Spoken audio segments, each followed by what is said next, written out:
You can actually command yourself to do or not to do certain things. Such a self-command is something like a self-fulfilling prophecy. It has a strong effect, creating a corresponding vibration and invoking the help of the supramundane powers.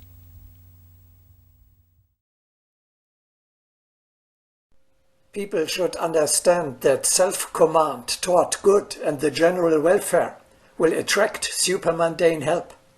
Victory will come when one commands oneself to achieve victory. Such a victory through self-command shortens the path. It also should be known that in a beneficent command, vibrations are created that unite one with the higher forces.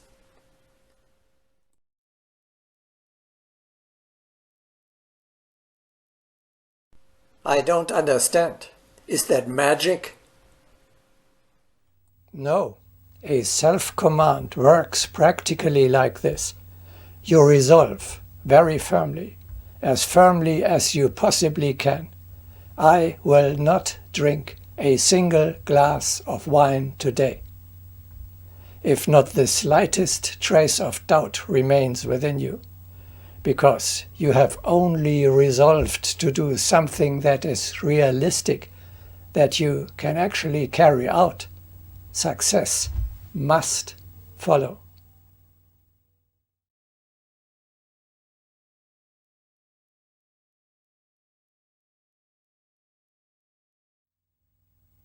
Habits are not only a burden on the spiritual path, we can even make use of them to uplift our lower nature. We can accustom the body to a certain rhythm of the day. Then it will of itself wake up and become tired earlier than before. Or to a certain kind or quantity of food. Then it will no longer demand anything else or more. Let us consider an example from life. My wife once had a cat called Fat Ellie, who was fed for years with bought ready-made food. When one day this became too expensive, my wife offered the cat only a bowl of curd cheese diluted with water. The cat meowed miserably around the potty and refused the food. This went on for several days, until Ellie was finally so hungry that she had no choice but to accept the new meal. From then on, there were no problems. She got some minced meat every few days and stayed healthy and grew very old. This is the way to treat your transient personality, like a stranger, like a pet. The spirit allocates what and how much it sees fit, and the body must comply. You can replace the relaxing red wine in the evening with tea or meditation, and chocolate with fruits or dried fruit. This is just a question of habit.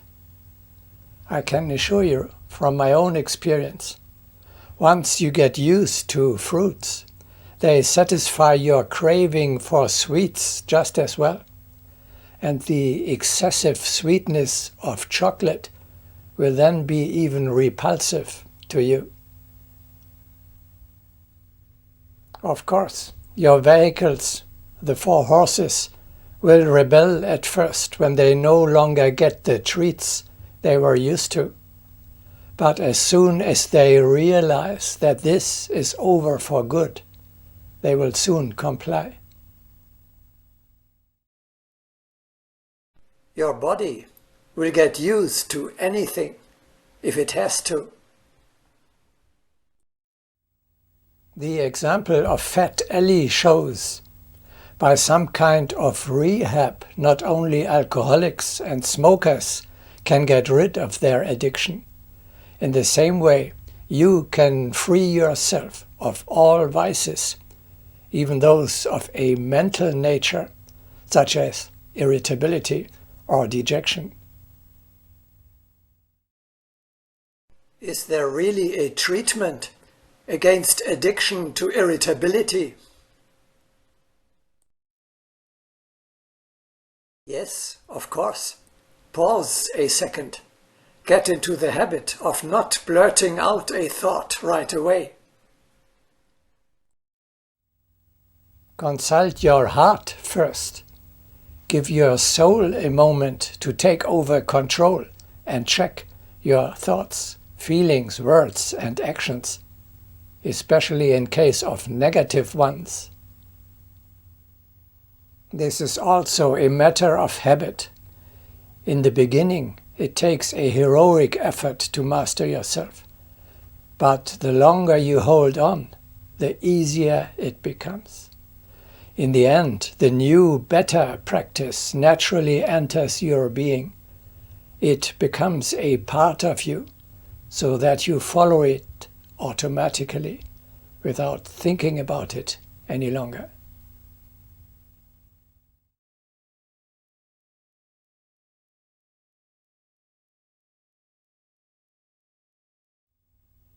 Another tool to maintain unwavering spiritual discipline is vows.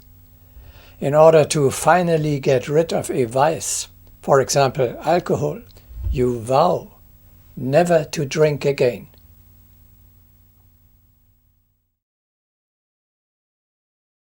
Vows of the most diverse nature have been sanctioned by various teachings. Each vow is very useful from the standpoint of discipline. It is difficult for people to believe how necessary for future achievements are such exercises of discipline. A vow cuts short many paths of dissoluteness. In the subtle world, it is difficult and painful to begin tardily ridding oneself of dissoluteness. It is better to test oneself here by various useful vows.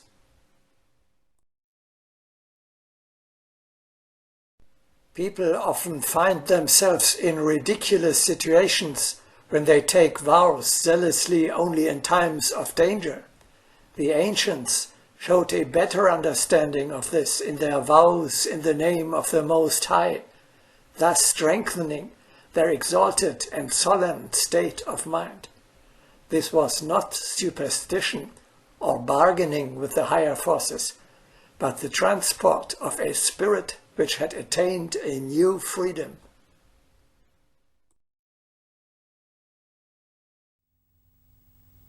We are not talking about a great ceremony in the temple or of a solemn oath like in the army. It is quite enough if you make a promise to yourself, to your higher self. It is sometimes helpful to ask oneself how much of the teaching has been so far applied in life. It is useful to suggest this thought to friends. Let them reflect and write down. Worn-out thinking is cleansed by such writings. It is like taking an oath before oneself.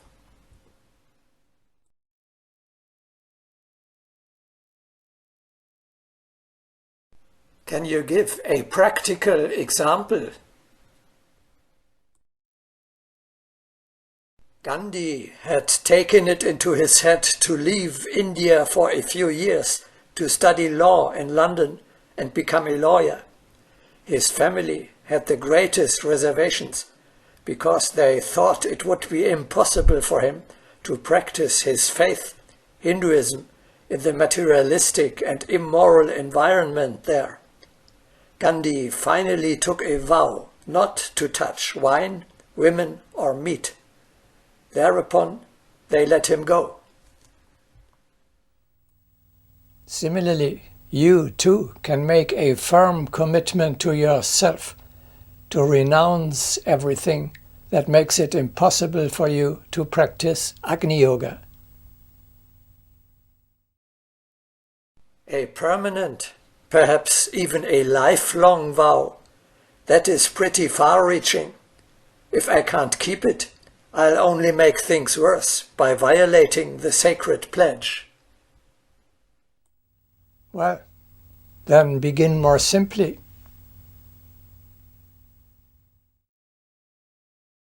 Make a promise in the morning for just one day. This is easy to keep and effectively strengthens your resolve to resist temptation.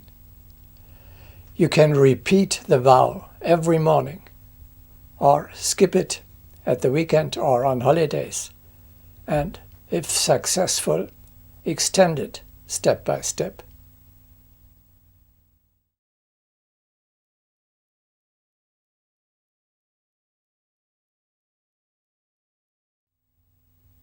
Many churches rule with prohibitions. As opposed to that, Agni Yoga teaches prohibitions are compulsion, and thus not only useless, but even harmful.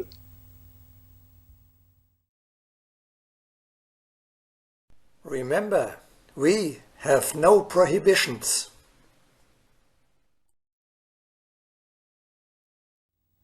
What is required is insight.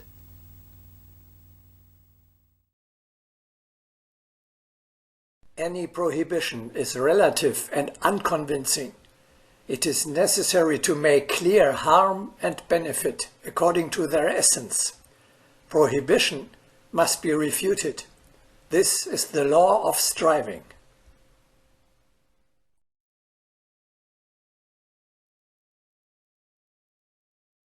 Great and wise is the one who walks the right path not upon order, but following his own discernment.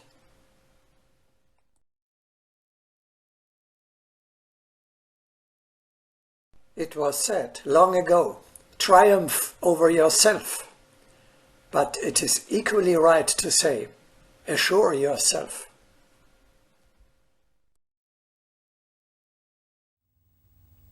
Here is an amazing instruction from the Mahatmas.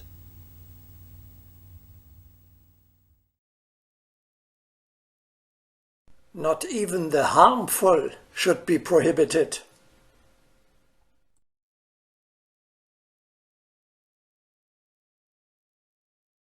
Why not? Surely people must be protected.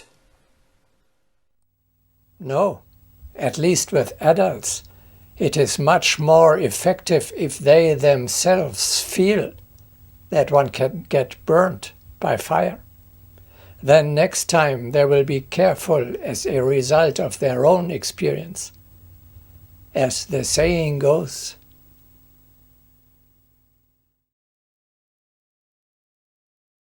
from harm comes wisdom.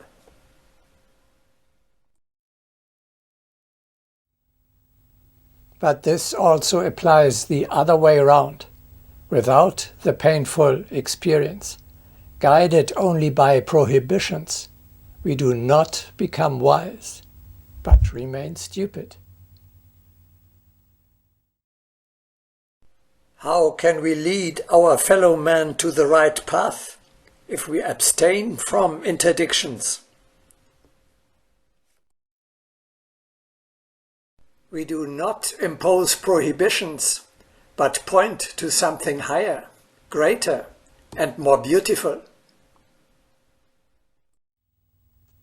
We open up new possibilities for people to improve their lives and point out potential for growth and for increasing their abilities.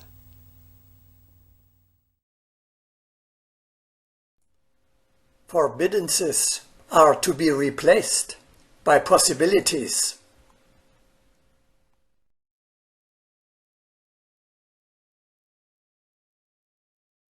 The good education of a true teacher directs the attention of the disciples towards a glorious ideal and kindles their enthusiasm for this high goal.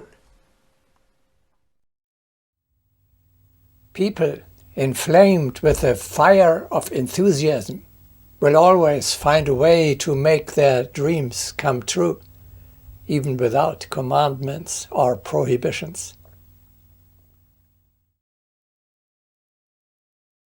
Prohibitions are not needed. It is better instead to turn the attention simply to the more useful and the more attractive. That tutorage will be best, which can enhance the attractiveness of the good.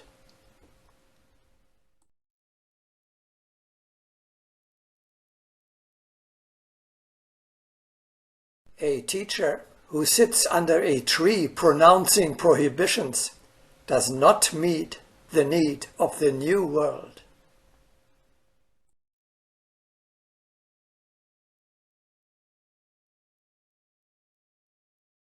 If you want to build a ship, don't drum up the men to gather wood, divide the work and give orders. Instead, teach them to yearn for the vast and endless sea.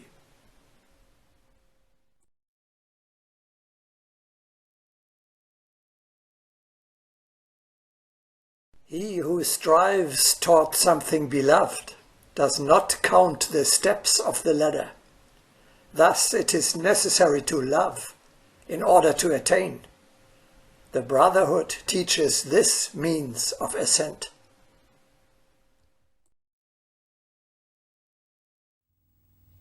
Here is an example. Instead of prohibiting material pleasures, we recommend spiritual ones, which, as it soon turns out, are not followed by remorse and prove actually much higher and more satisfying.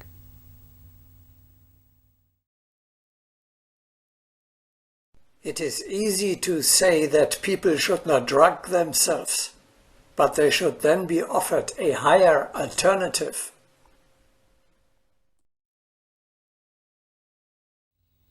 A prohibition is always a limitation, and thus exactly the opposite of the expansion of consciousness and possibilities that Agni Yoga aims for.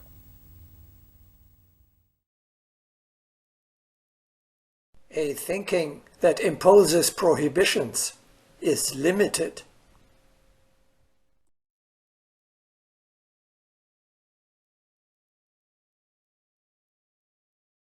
On the way to the heights of consciousness, neither boundaries, nor limitations, nor prohibitions exist for the one who has ignited the light of his consciousness.